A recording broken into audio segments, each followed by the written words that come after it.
Hey guys, in today's video, I bring you an emotional and profound story that will shake your beliefs. Let's meet Weslyn Carter, a graphic designer who, after a serious accident, had a breathtaking near-death experience. During his encounter with Jesus, he received a shocking revelation about sexuality, love, and the true meaning of hell. What he saw and felt on the other side transformed his life forever. So before we start, leave your like, subscribe to the channel, and activate the bell so you don't miss any content like this. Now, get ready for this journey of faith, discovery, and spiritual transformation. Burlington, Vermont, was more than a city to me. It was my bubble. I loved walking the cobblestone streets downtown, where street performers played their music under the clear blue summer sky. My favorite place was a cafe called Maple and Bean, which was on the corner of Church Street. It was the kind of place where everyone knew my name and where I could work remotely as a graphic designer while sipping an oat milk latte. My routine was comfortable and predictable, and I liked it. My mother, Clara, used to call me a conformist rebel. "You've always done the opposite of what was expected of you, Weslyn," she said over the phone with a mixed tone of love and frustration. I knew exactly what she meant. Growing up in a conservative Christian home meant constant pressure to follow rules, norms, and doctrines. But for me, the world was bigger than that. I believed that God, if he existed, must be love. Just like that. No rules. No judgments. My relationship with Noah Caldwell, my partner, was another point of stability in my life. He was practical, kind, and the kind of person who made a point of remembering all our friends' birthdays. "You're the dreamy designer, and I'm the logical planner," he would say, laughing, as he adjusted his tie in front of the mirror before we left for some social event. Our life together was, on the surface, almost perfect. We liked to spend the weekends cooking together, or, better said, Noah cooked while I decorated the dishes as if they were for a competition. At night, we watched shows that neither of us really liked, but we watched anyway because it was comfortable being on the couch together. Happiness was more a sum of simple moments than something transcendent. But deep down, there was a void. I didn't recognize it at the time, but there was something in me that wasn't complete. Maybe it was because, despite all the outward happiness, I avoided deeper conversations about purpose and spirituality. When Noah asked, "Have you ever thought about going back to church? Just to reconnect, maybe?" I always deflected with a funny comment. "I reconnect with the universe every time I eat pancakes with maple syrup. That's enough, don't you think?" That was my life. Safe, predictable, and disconnected from any notion of real spirituality. I believed everything was fine like that. After all, I had everything I needed, or at least I thought I did. It was an ordinary night, or at least it should have been. I was driving back home after a work meeting in Montpellier. The road was quiet, shrouded in twilight that seemed to stretch endlessly. Route 7 was like an old friend to me. Familiar curves, tall trees swaying gently in the wind, and a silence that generally brought me peace. But that night, something felt out of place. The music on the radio was low, a smooth jazz playlist that Noah always said was his favorite soundtrack to avoid speeding. I was tired, but nothing that worried me. As the miles ticked by, I started thinking about what we were going to do this weekend. Noah had mentioned something about a farmer's market in town, and I could almost smell the scent of homemade pies in the air. That's when it happened. Suddenly, headlights caught movement on the road ahead. My eyes widened when I noticed the huge silhouette of a moose in the middle of the asphalt. It was like a living statue, motionless, but incredibly real. My instinct was to dodge. I turned the steering wheel to the left, but the car skidded, lost grip, and left the road. It all happened so quickly, but it felt like an eternity. The sound of tearing metal, shattering glass, and the impact of the car going down the embankment echoes in my mind to this day. I felt my body being thrown against the seatbelt as the world around me spun. My heart was beating so hard it felt like it was going to explode. The car finally stopped, stuck between trees, the engine still smoking. For a moment there was silence, an oppressive silence that was broken only by the sound of falling drops, perhaps oil or blood. I couldn't tell. I tried to move, but the pain went through me like a blade. My lungs burned, and every breath was a struggle. My vision blurred, and the only thing I could do was whisper, "Noah." I vaguely remember hearing voices in the distance. Someone said, "We have a victim trapped." "We need the hydraulic tool," another shouted. "Get the helicopter ready." My body was trapped in the wreckage for more than an hour as paramedics worked to free me. They tried to keep me conscious, but I couldn't focus on their words. When they finally took me out, I felt like my body was going to fall apart. In the helicopter, I heard someone say, "He's going into cardiac arrest," and then everything went dark. What happened after the accident is something I will never forget, no matter how long I live. As soon as everything went black, I felt like I was being ripped out of my own body. It wasn't painful, but deeply disconcerting. There was a lightness that seemed to contradict the weight of my body trapped in the wreckage. When I opened my eyes, or whatever I was using to see at that moment, I realized that I was no longer in the helicopter. I was floating, looking down. I saw my body, pale, bleeding and still, as paramedics moved frantically around me. A part of me wanted to scream, to tell them not to give up, but another part of me knew they couldn't hear me. I didn't feel fear, just a strange detachment, as if I were watching a movie in which I was the protagonist. Suddenly, a force pulled me away from that scene. It wasn't my choice. It was as if something bigger was in charge. I was taken through a dark tunnel, surrounded by pulsating lights and sounds I can't describe, something between a heavenly chant and a deafening roar. As I progressed, flashes of my life began to appear around me, like a 360-degree projection. I wasn't just watching my life, I was feeling it all again.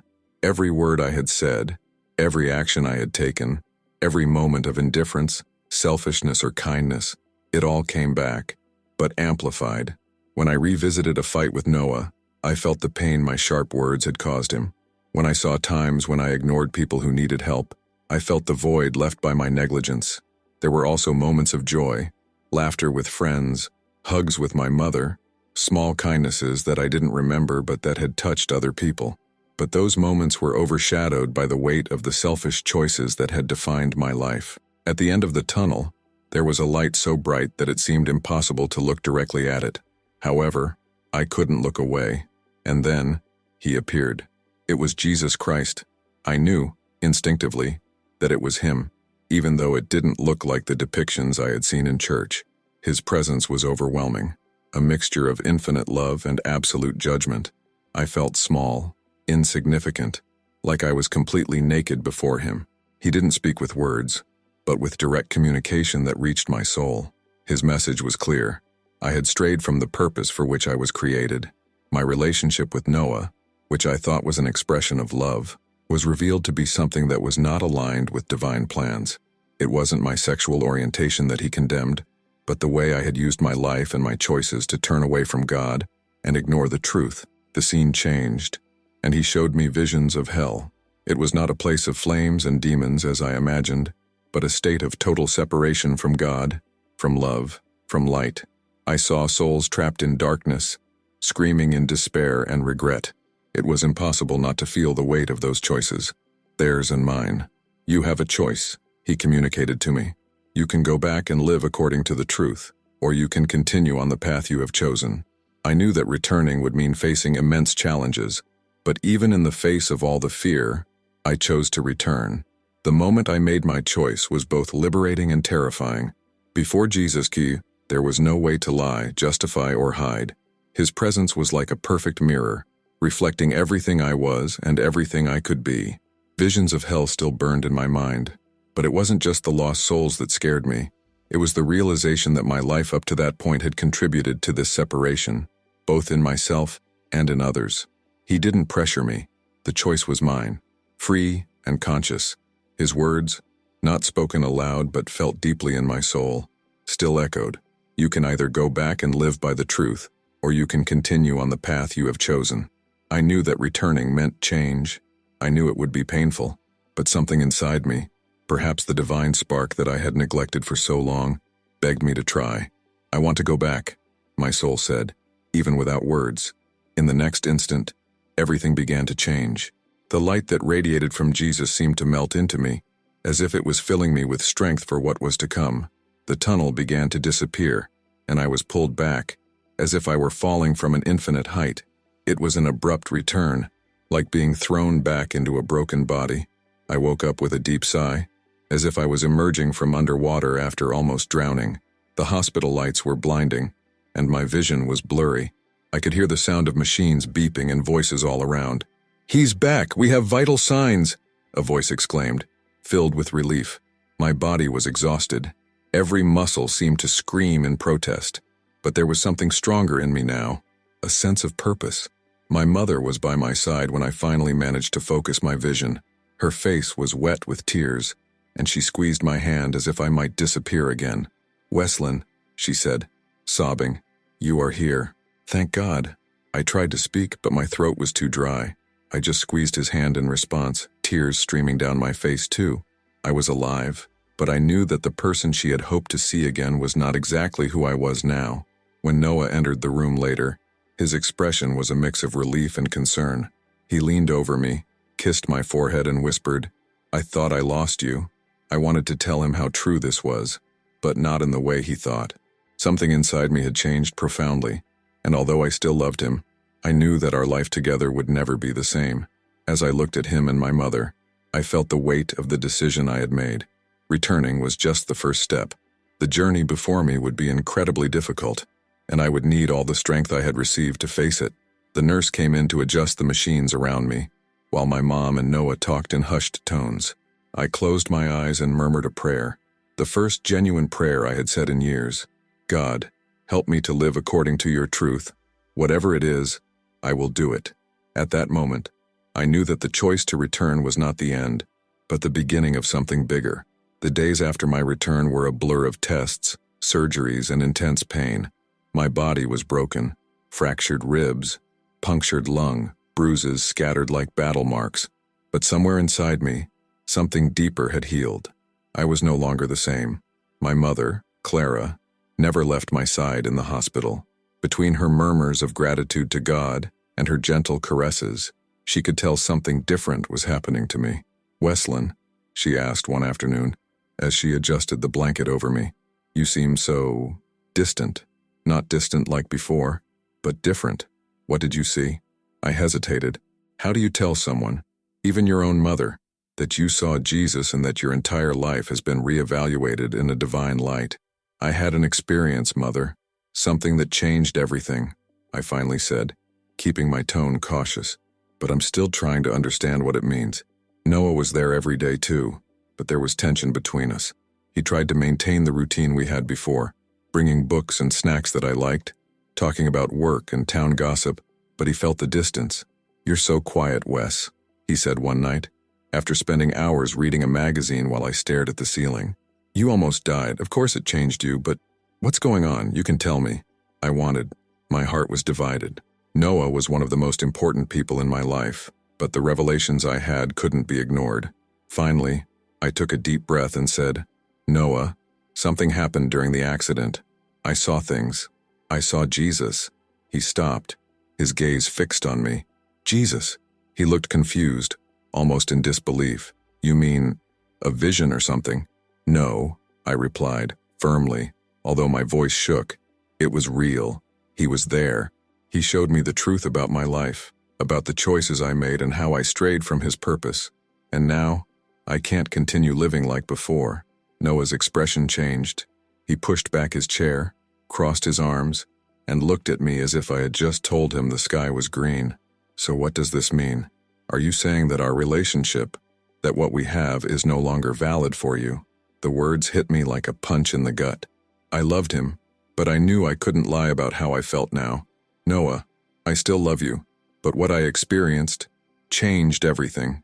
I need to figure out how to align my life with what he has shown me. This isn't about you, it's about me." He didn't say anything else that night. He just grabbed his coat and left. When I was released from the hospital, I returned to the apartment Noah and I shared. It was the same place, but it felt strange, like I was living in a life that was no longer mine.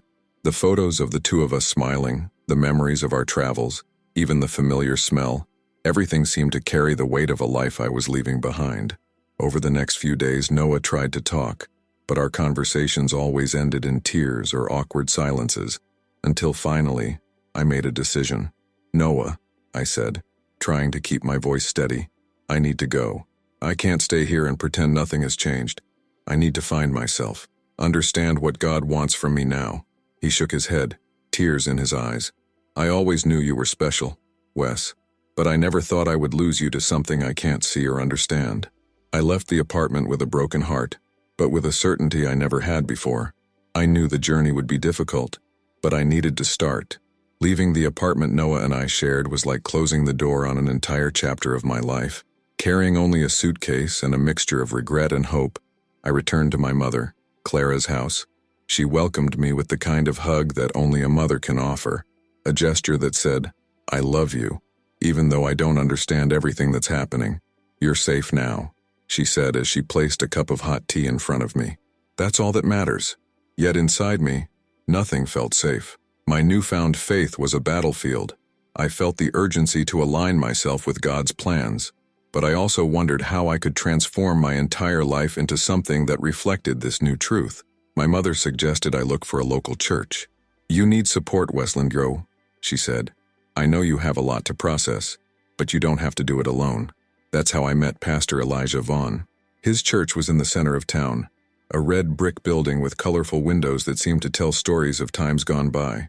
When I entered, the sound of a choir rehearsing filled the space, and for a moment, I felt a calm I hadn't felt in a long time.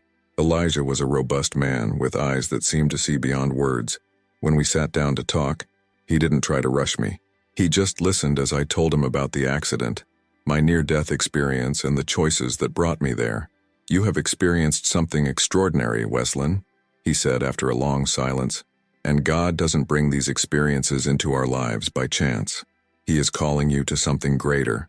But to do that, you need to be willing to transform yourself." These words resonated deeply. "I want to change," I replied, "but I don't know where to start." "Start where you are," Elijah said with a reassuring smile. "Let God guide the next step." The next few months were a test of faith and endurance. I decided to disconnect from social media, where my previous life was still immortalized in photos and posts that now caused me discomfort. I joined a Bible study group at church, where I began to learn more about the teachings of Christ and how to apply them to my life. I also got involved in volunteer work. I spent my weekends at a local shelter, helping homeless people and listening to their stories. It was there that I began to realize that my spiritual journey wasn't just about me. It was about serving others and sharing the truth I had discovered. But not everything was easy. Many of my old friends started to distance themselves, especially after they found out I had left Noah. My closest friend, Riley, got straight to the point during a hookup. "Wes, I've always supported you, but what are you doing now? It feels like you are erasing yourself, denying who you really are." "Riley, I know this is hard to understand," I replied, trying to remain calm. "But this is not about denying who I am. It's about discovering who God wants me to be. And does that mean rejecting everything you've always stood for? It seems like you turned your back on us," he said, his voice full of hurt. Those words stayed with me for days. I knew my new life was taking a toll, but at the same time, I felt a peace I had never experienced before. One night, as I prayed, I felt a clear conviction that my experience was not just for my personal transformation. I needed to help other people face their own spiritual struggles, to find hope where there was only confusion. That's when the idea of a support group started to form in my mind. "God, if this is what you want, show me how to start," I murmured. The idea of creating a support group started as a whisper in the back of my mind, something I couldn't ignore. I knew my near-death experience wasn't something to keep to myself. If there were people going through similar spiritual crises, I needed to find them and help them find peace. I talked to Pastor Elijah about the idea during one of our weekly meetings. "I want to create a space where people can come and talk about their spiritual struggles, about the decisions they are facing, without fear of judgment," I explained. He nodded, his gaze fixed on mine. "It's a noble calling, Wesleyan, but are you prepared for the challenges this can bring? Not everyone will be open to hearing your story or accepting what you have to say." "I know," I replied, "but I feel like God wants me to do this." Elijah offered me the church meeting room to start the group. I didn't expect many people to attend the first meeting, but I prepared a small space with chairs in a circle, a table with coffee and cookies, and a simple sign at the entrance, "Spiritual Reflection Group, Find Peace and Purpose." That first night, 2 people showed up. One of them was a woman named Maria, in her 50s, who was struggling to reconnect with her faith after a painful divorce. The other was a young man named Jared, who had just gotten out of an abusive relationship and was feeling lost. Maria was the first to speak. I turned away from God because I felt like he had abandoned me, she said, her voice shaking. But at the same time, I feel like something is calling me back. Jared followed, tears streaming down his face. I don't know if I believe in God, but I also don't know how to continue living without some kind of hope. When it was my turn, I shared my story with them, the accident, the near-death experience, and how it changed my perspective on life and purpose. I didn't know if the words I said would make a difference, but I spoke from the heart. We all have moments when we feel like we're falling into the abyss, he said, looking at the two of them. But what I learned is that God is there, even when everything seems lost. Sometimes we need to completely lose ourselves to be found. In the following weeks, the group began to grow. Maria brought a friend, and Jared convinced his older brother to participate. Over time, people from different backgrounds and struggles began to appear, some facing family crises, others dealing with doubts about faith and purpose. The discussions were not easy. Many times, people were carrying deep hurts against the church or even against God. But as I shared my story, I realized that my vulnerability gave them space to explore their own wounds and hopes. A moment that resonated deeply with me happened when a young woman named Emily, aged 19, shared something that resonated with my own journey. I always thought God rejected me because of who I am, she said. But listening to you, Weslin, I start to think that maybe I rejected God before I even gave him a chance. I held her hand and said, Emily, God never rejects anyone who turns to him with a sincere heart. No matter where you have been, he will always be willing to walk beside you. That group not only helped other people, it also helped me grow. Every story shared, every tear shed, reminded me of why I had chosen to come back to life. I wasn't just helping others, I was being healed at the same time. The support group grew into something bigger than I could have ever imagined. What started with 2 people and a few chairs in a circle grew into a space where dozens of people gathered every week to share their stories, find understanding, and seek spiritual peace. Each session was unique. Some nights, the atmosphere was full of hope, with laughter and moments of deep reflection. Others, there were tears and silences filled with pain, but regardless of the tone, there was always a feeling of unity, a realization that no one needed to face their struggles alone. The impact of this initiative began to spread beyond the 4 walls of the church. People who participated in the group shared their experiences with friends and family. I received emails and messages from people in other cities, some even from other states, saying they heard about what we were doing and wanted to participate or start something similar where they lived. I didn't expect to become some kind of spiritual leader. In fact, I often felt unprepared for this role. Why me? I asked Pastor Elijah one sunny afternoon as we drank coffee on the church balcony. Because God calls the imperfect to do his perfect works, he replied with a smile. You don't need to have all the answers, Weslin.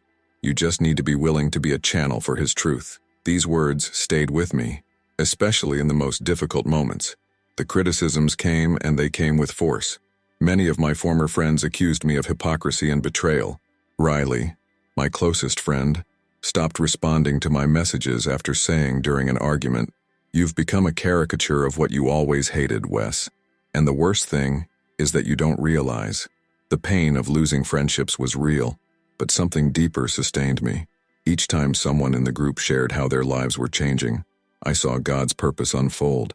People began reporting how they were finding their faith, repairing broken relationships, and discovering a new sense of direction. One of the most moving moments happened when Maria, one of the first participants, came to me after a meeting. Weslin, I just wanted to say thank you, she said, holding my hands. If it weren't for you, I wouldn't be here today. Your words helped me remember that God never abandoned me, even when I felt like I was alone. She gave me a small brooch with a dove symbol on it, as a gesture of gratitude. This is to remember that you brought peace to my life, he said with tears in his eyes. Over time, I realized that the impact wasn't just external. Something within me was changing too. Every story I heard, every moment of spiritual connection shaped me in ways I could never imagine. I began to reflect on my own journey and everything I had left behind. Noah, my old friends, my comfortable life, all of those things still hurt. But I understood now that true love doesn't mean telling people what they want to hear. Sometimes it means telling difficult truths, even though we know it might cause alienation. God, I don't know where this journey will take me, I murmured during prayer one quiet night. But I trust the Lord has a purpose in all of this. Help me stay strong. The group was growing, but more important than the numbers were the lives being transformed. Every person who found peace, hope, or a glimmer of purpose made every criticism, every loss, and every moment of doubt worth it. My life now is proof that God works in mysterious and powerful ways. Looking back, it's almost impossible to recognize the man I was before the accident. Comfortable but disconnected, happy but empty. The near-death experience was not just an encounter with the divine, but a calling, a turning point that destroyed what was superficial to build something profoundly true. Living the mission given to me has been, at the same time, the most difficult and most rewarding thing I have ever experienced. Every criticism received, every friendship lost, and every tear should serve to reinforce my commitment to the truth that was revealed to me.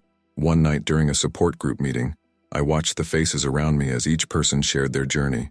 There was Mary, who finally felt worthy of God's love. Jared, who was rebuilding his life after years of emotional abuse. Emily, who had found the courage to forgive herself. These stories weren't just theirs. They were pieces of something bigger, a tapestry of lives touched by God, and somehow, He had chosen me as a small part of that plan. At the end of that evening, as we said goodbye, a young woman who had never spoken before approached me. She looked hesitant, but there was something in her gaze, a mix of fear and hope. "Can I ask you something?" she said, her voice shaking. "Of course," I replied, leaning in a little to hear better. "Do you think God can really forgive someone like me? I mean, even after everything I've done?" Her eyes were filled with tears, and for a moment, I saw myself reflected in her, lost, unsure, searching for a sign that it wasn't too late. "I don't just think so," he said, holding her hands gently. "I know because He forgave me, even when I didn't know I needed His forgiveness. No matter what you have done, God is always ready to welcome you back." She started crying, and I hugged her, while whispering, "You're not alone." These moments remind me why I'm here. It's not easy to walk in a world where true love requires telling difficult truths, but I learned that truly loving means desiring the salvation of others, even if it means sacrificing temporary approval. I lost a lot along the way: friends, a relationship, and a life that seemed perfect on the surface. But I gained something infinitely more valuable: peace, purpose, and the chance to help others find the same. My journey is not over yet. I know there will be challenges ahead, moments of doubt and moments of pain. But now, I know I'm not alone. God is with me, guiding every step, and each life touched by this story is a confirmation that it is worth continuing. If my near-death experience taught me anything, it's that true life begins when we align ourselves with God's plan, and that even the greatest losses can turn into the greatest testimonies. If you liked this beautiful spiritual testimony, leave a like, comment on your impressions, subscribe to the channel, and don't forget to activate the notification bell to watch each new video and help us spread this message to a greater number of people. Until next time.